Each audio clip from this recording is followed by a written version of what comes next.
Khabib Nurmagomedov is facing a tough legal scenario after the Russian government reportedly seized his bank accounts over his $3.3 million debt. The Russian government has seized his personal bank accounts, according to Russian media outlet MASH. It is alleged Khabib Nurmagomedov owes around 300 million Russian rubles, which equates to $3.3 million, due to inconsistencies over his tax details. As per recent pictures surfacing on the internet, Khabib's gym in Makhachkala has been raided. Special forces arrested Khabib and 3 other individuals.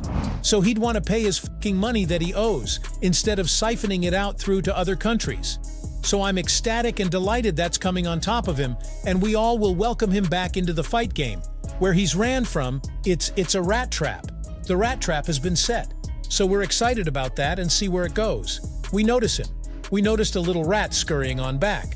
We'll see him back around, fat rat, we call him. Sean O'Malley said via Timbo and Sugar Show, "I'm so fucking grateful for my team and my mom, making sure I stand on top of this shit. Because when taxes come around, if you're not paying it properly, and at the end of the year you owe a lot of freaking money, you look at your account and go like, oh shit, that's gonna leave me with not nearly as much money. But you got a plan for that. If you get paid $100,000, you basically get paid $50,000. You gotta take out 50% just to be safe. And once you're making real money, you're paying quarterly. Paying quarterly is nicer than paying all at the end. It all sucks. I'm gonna be bitching about it forever every time it comes around."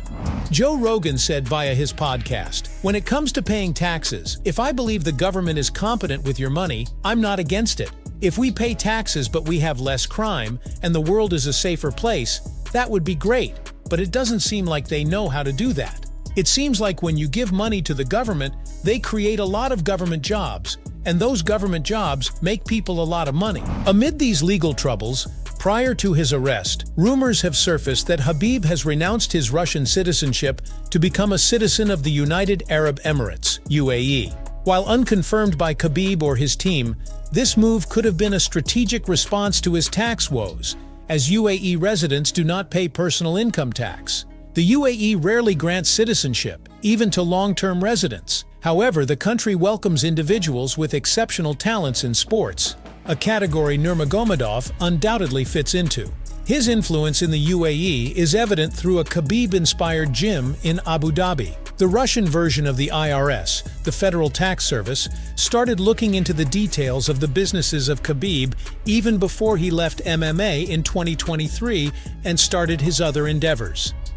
After the FNS examined his businesses, they found certain irregularities, and that ended up causing a full investigation of all the financial statements.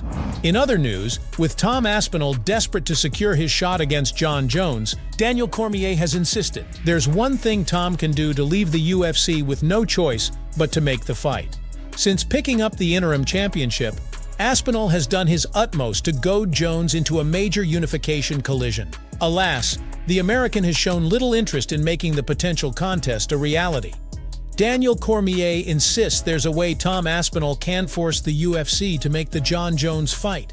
Could you imagine if Tom Aspinall just washes out Curtis Blaydes? Then the firestorm would start to gather for him to fight Jones.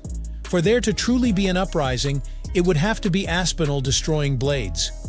Only because of this. You've seen Curtis Blaydes lose before, so people would think, oh, he beat Tom Aspinall, but we've seen him get beat by Francis Ngannou and lose to other guys.